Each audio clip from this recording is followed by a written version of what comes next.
Namaskar and welcome to ChangeMakers. I'm Shubhendu Ghosh.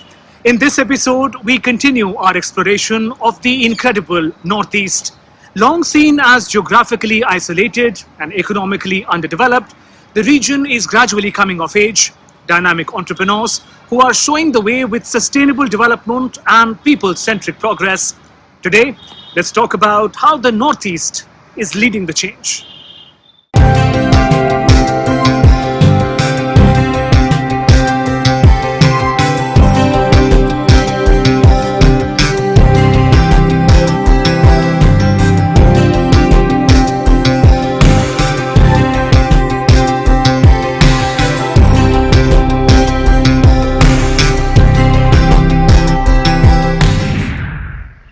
Northeast of India is often referred to as the paradise unexplored. While the reference is to its pristine natural beauty, vibrant culture and diverse traditions, it is also true for the entrepreneurial talent of the people who live here. Did you know, year after year, leading startups, innovators and entrepreneurs of India are coming from the northeastern states. With improving physical, digital and financial connectivity, along with business-friendly policies, the once secluded region is on the cusp of great transformation. Our changemakers represent a unique diversity of enterprises. They are taking local silk to global platforms, offering eco-friendly alternatives to plastic with bamboo, and promoting responsible tourism across the beautiful Northeast. Here's how.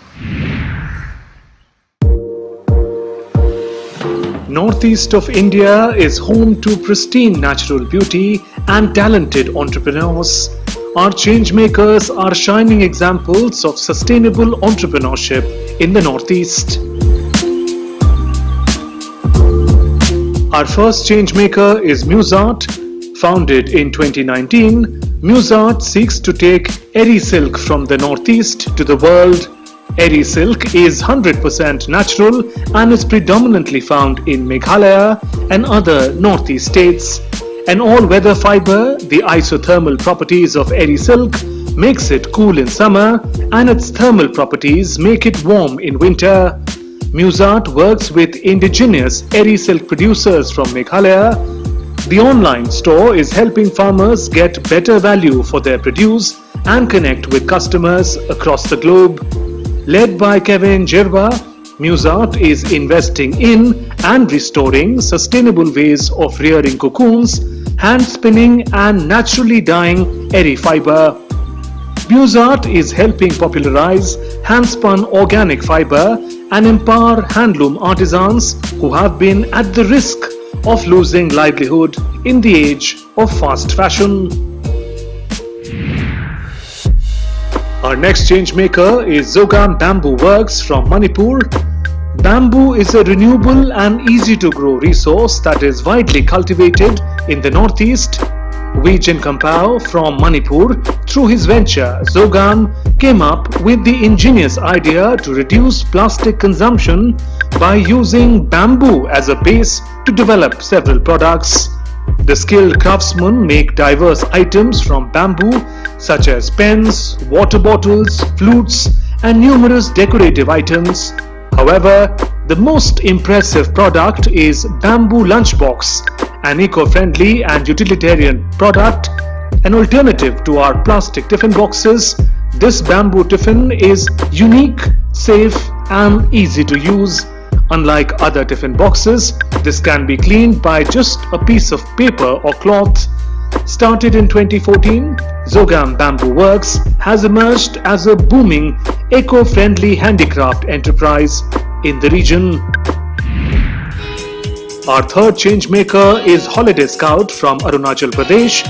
Founded by Sange Shering in 2011, Holiday Scout is a travel agency that is promoting responsible and sustainable tourism in the beautiful but fragile ecosystem of the Northeast. They offer attractive packages under categories of adventure tourism, pilgrimage, wildlife discovery and environmental tourism. Holiday Scout celebrates Northeast India and endeavors to bring it closer to travelers from around the world. A tourism model based on preservation of cultural traditions and empowering the locals. their tribal identity, pride and spirit, Holiday Scout is actively contributing to welfare of the local communities as well, from initiating projects like painting schools in remote rural institutions to installing solar water heaters at old age homes.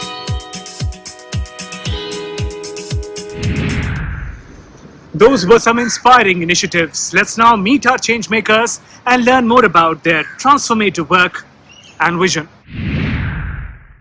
Let me welcome Kevin Jirwa, Head Musart from Meghalaya, V. Jinkampao, Founder Zogam Bamboo Works from Manipur, Sange Shering from Holiday Scout, he's the founder from Arunachal Pradesh. We saw your amazing enterprises. A warm welcome to Changemakers. Thank you. Thank you. You know, each of your enterprises engage with a certain unique aspect of the Northeast region. How do you see the manner in which entrepreneurs today are harnessing the tremendous potential that Northeast has to offer? Well, we all know that Northeast is rich and diverse actually in a lot of resources. We also see that there are a lot of opportunities that have sprung out or have been forced out because of the pandemic, the 2 years that passed by. And we saw the young entrepreneurs actually come up and take on the challenge of being an entrepreneur, because it's not easy. Definitely has its own set of challenges. But we see the younger generation actually being more bold and brave coming up. So opportunities are there, and they can, it's from A to Z basically, the number of opportunities. It's all about grabbing the opportunity, identifying it, and starting it. Because a lot of ideas do come up and a lot of ideas are shared, but execution and actually starting on the idea, that's something where individuals who have that sense of entrepreneurship actually take it on. So opportunities are there, like in any other area, any other state in the country or the world. And Northeast has its own share of unique identified opportunities, I would say, specifically to the region, because of the culture that we and the background that we come from. It's a little different, but definitely there are opportunities that younger people or in general the locals can take up. I would say now is the best time for the entrepreneurs. Say in terms of like government breaking up with different subsidies to the local entrepreneurs in terms of tourism, agriculture, horticulture, or say in any field. And like the earlier, most of the youth, in Northeast, they were missing up in many things. I would say, for example, that like the exposure for example, or like skill development and all. And similarly, government is coming up with different skill development things and all. Say, for example, guide training, horticulture training, and in different fields. Government they are sending the local youth to Delhi, Mumbai for the training or for the exposure tours and all. So I would say like now is the best time. And even with Northeast getting connected with the proper 4Gs, which was missing 15 to 20 years back. The internet for now is like it's the need of an hour. Internet is the thing that from where we can learn everything now. So I would say now is the best time. If not now, then never. I hope it is also one of the beautiful place region in India. So as you say, Northeast people have a big opportunity for their entrepreneurs. There are lots of things, and there are lots of young guys who work in different parts of their entrepreneurs career. Some of them are in steel, some of them are in woods, some of them are in painting, some of them are in bamboo sector. But lastly, regarding this, my view and my opinion is that it is depend on the person. That means we need to work hard. Yeah, without work hard and without struggling, without fighting, there will be no success. Even though Northeast have a big opportunity for these entrepreneurs and a business scale sector. Let us now talk about your specific enterprises. If we can talk about Musart first. Kevin, I'll come to you. Give us some insights into the working of Musart, taking Eri Silk from the Northeast to the world. Tell us about how is it produced, processed in a sustainable manner? Part and parcel, Eri silk has been or is still currently and has been part of the culture, traditional culture. Although it was very limited to the local market, and because it was used for special occasions, somebody would, adorn the chief guest with the Eri silk shawl. Usually, it'd be the undyed one for males, and then the dyed one for the women. And it was limited to the colors as well. So we saw that there was an opportunity for something unique, and this is predominantly just in the Northeast itself. Assam, Meghalaya, there's parts of Mizoram, Arunachal also produce Eri silk. And it's not produced anywhere else, apart from Thailand, if I'm not mistaken, anywhere else in the world. So that's again something very unique and indigenous to our region. And the process is done in the age-old fashion. Nothing has changed. So everything is done by hand. Everything is done in a sustainable way in the sense that no chemicals are used, no fertilizers are used, even during the rearing process of the silkworms, and even during the processing of the silk. And it's all done by hand. So we use local soap, hot water to degum the cocoons. The yarn is spun using spindles. Although we do work with a mill close by to spin a finer yarn, but everything that's done in fact, the production of Eri silk is a circular economy because we have women in the villages who rear the silkworms. In the villages, same villages itself, silk cocoons are processed, it's spun into yarn, it's dyed, and the dyes again is all natural, 100% natural. Kevin, something that is truly great about your enterprise is the manner in which you are reviving handloom products. Tell us about how is it transforming the lives of the artisans, most of whom, as you mentioned, are women from villages. Definitely the number of women that we work with, because when we started, we started in 2019.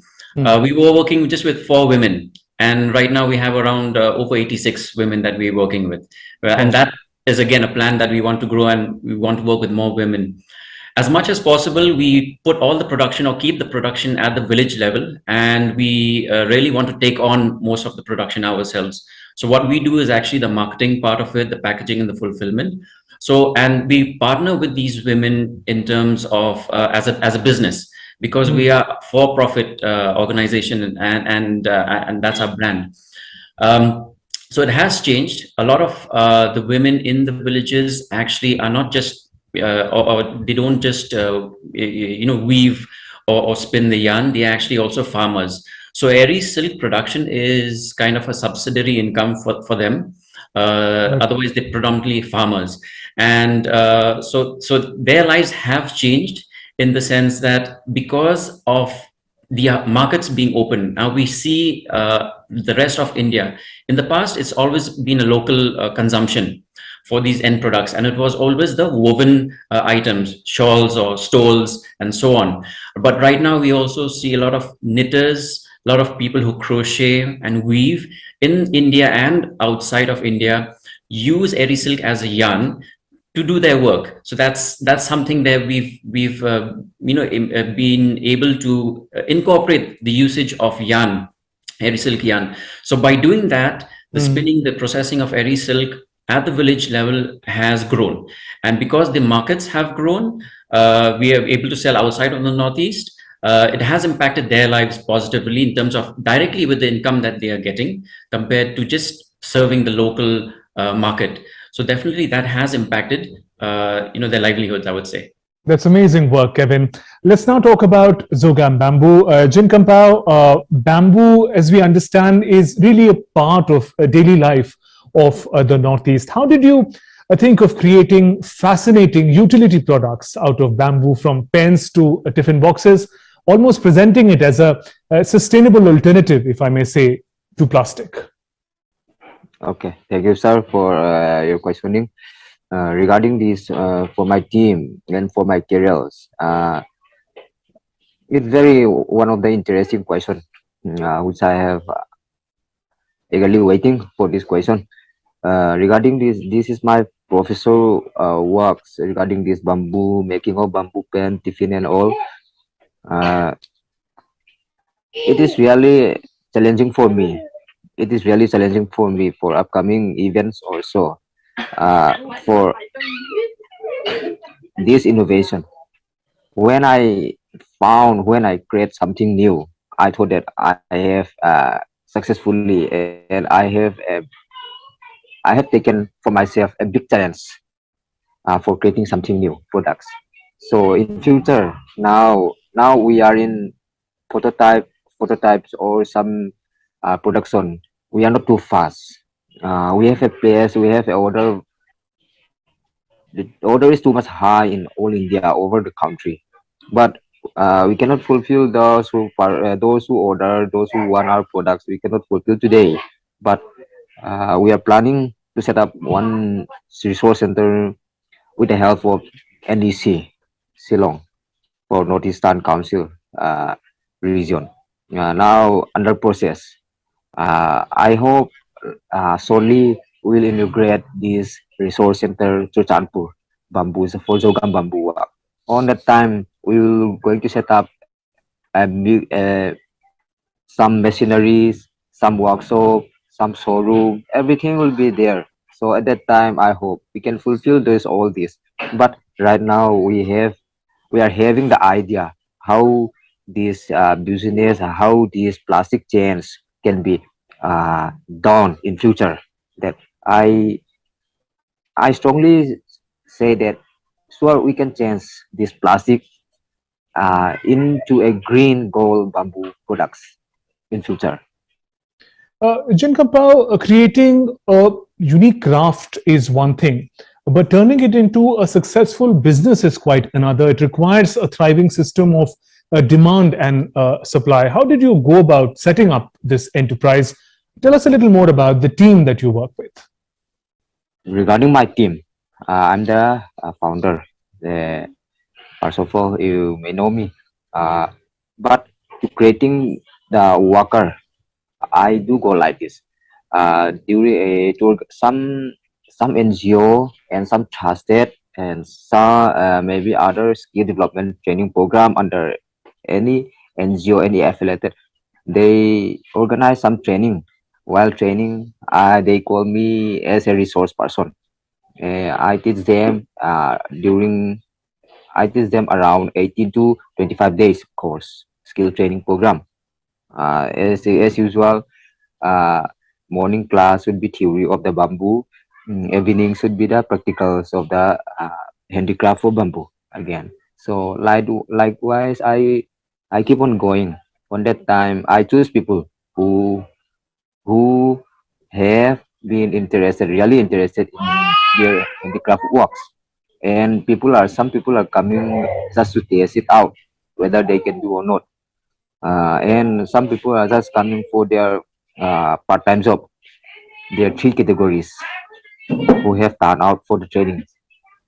But lastly, I'm waiting for the 25 days and make scrutiny on that. At the end of the seminar, I took the good and talented one for my assistant.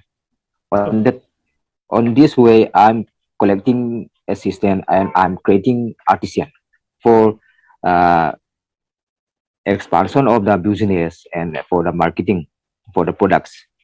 As I say, we are not making products and keeping in one storeroom for waiting for the customer, but we keep on going like this. They will place order. Example, one people will order 18 pens, maybe 25 pens. So we talk to him that and we'll giving last date. On giving of the last date, we fulfill. That is our homework. On that way, we are going. Those were some fascinating ideas at work, Jinkampao. Let's now talk about Holiday Scout. Sange, Northeast is often referred to as paradise unexplored.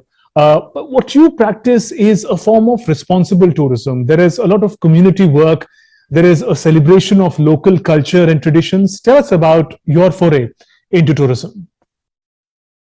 I started tourism when I was 15 years old. At that time I was in class 10, and I used to look up to my uncle. His agency is one of the oldest in entire Northeast, And then looking up to him, and then I decided I should be doing what he is doing, taking up. Foreigners around. At that age, I had no idea what was going on, but then I just loved the way that they were talking, and then they were traveling from one place to another. And then that's how I started tourism. And in 2011, I started my own company by the name called Holiday Scout. And since then, things have changed, things have picked it up for us. And in terms of responsible tourism, a Holiday Scout, we have adopted 5 girls from the village, and then we are giving them proper education and everything. They're staying with me only. They are my sisters now, and like Holiday Scout look after their education, medical, and everything, day-to-day life and everything. And similarly, under the banner of giving back to the society, we have even renovated a school in a village called Chuk. When we need change, when we talk about ChangeMakers, say for example about the program, so I think it has to go from the root, and helping the students, and then telling them about what can be. Like their efforts in future can be a big help in terms of change. So that's where we are targeting now. And then coming back to the tourism again, Holiday Scout has helped more than 30 homestays in terms of entire Northeast India. Say example, we are mostly focused in Assam, Nagaland, and in Arunachal Pradesh. So we have had more than 30 homestays. We have trained more than 15 guides in, say for example, the local guides for a day tour, or say for example for the entire tour now. And then again, and like I was telling you about the homestay. And then there are there are many people in the villages who wants to do homestay, but then they don't have rooms, because in Northeast, our traditional houses are of such in such design that there will not be more than 1 room or 2 rooms. So they also wanted to have a homestay, but then they were not having proper rooms and all. So we told them, no, why don't you start a culinary classes and all. Now, why culinary classes? Because culinary classes is one of the most sustainable way, and to present your identity, to your culture, your tradition and all. That way, even the guests, the tourists, they get a first-hand experience sitting with the local, and then learning their traditional food and all. Say for example, our authentic food are momo, thukpas, tentuk, and by God's grace, momo is known everywhere now in India. It's a street food in India, but then for us, it's authentic food. So we just for a minimum cost of 400 to 500 rupees per person, we tell them, why don't you go and experience a culinary class in so and so village and all.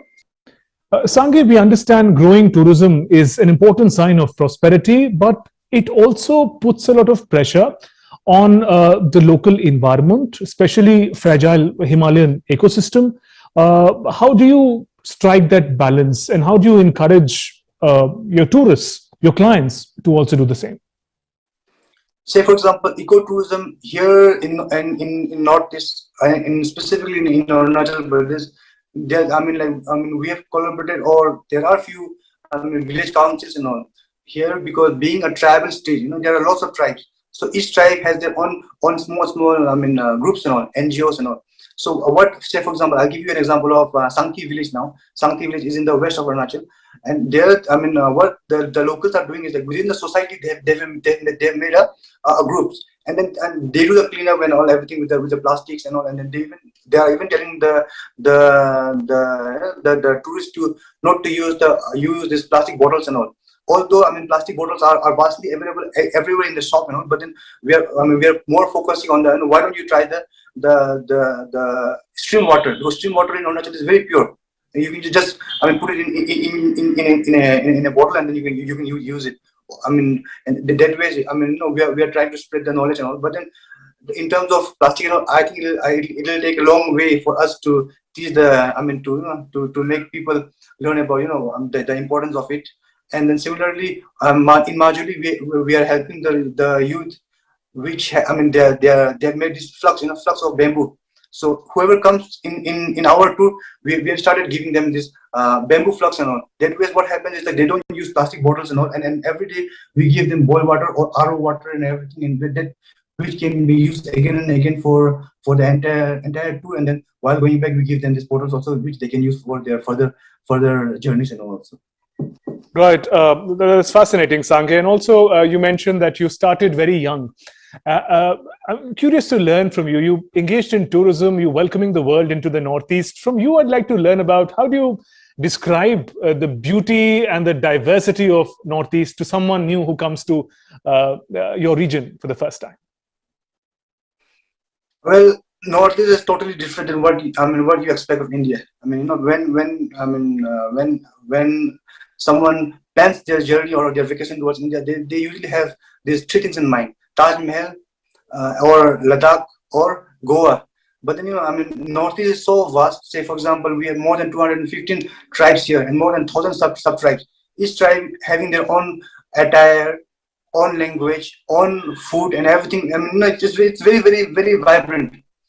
And then we are filled with different attractions. Say, for example, for the bird watchers, we have this beautiful place called Eagle Nest, Eagle Wildlife Sanctuary. It's the Asia's second best bird watching place for the bird watchers. And for the culture too, like I said, we have more than 115 tribes. We have the largest river island in Asia by the name called Majuli Island. We have the second largest monastery in Tawang. We have the unique root beach in Meghalaya. We have the headhunters, the Daitu Konyak people in Nagaland. We have the Loktak Lake and everything. So Northeast is something which can't be described in one word. It has to be a proper sit down chapter for minimum half an hour to 1 hour. On that note, thank you very much, Sange, Junkampao, Kevin, for joining us on ChangeMakers. Best wishes to your amazing team and the work that they're doing. Thank you. So, those were our dynamic changemakers. Did you notice the entrepreneurs from the Northeast are teaching the rest of us some very important lessons? Development does not have to be at the cost of environment. Progress does not have to be at the cost of traditions. And real success is one that you share with your team and community. That is some food for thought for all budding changemakers. Till we meet again, namaskar.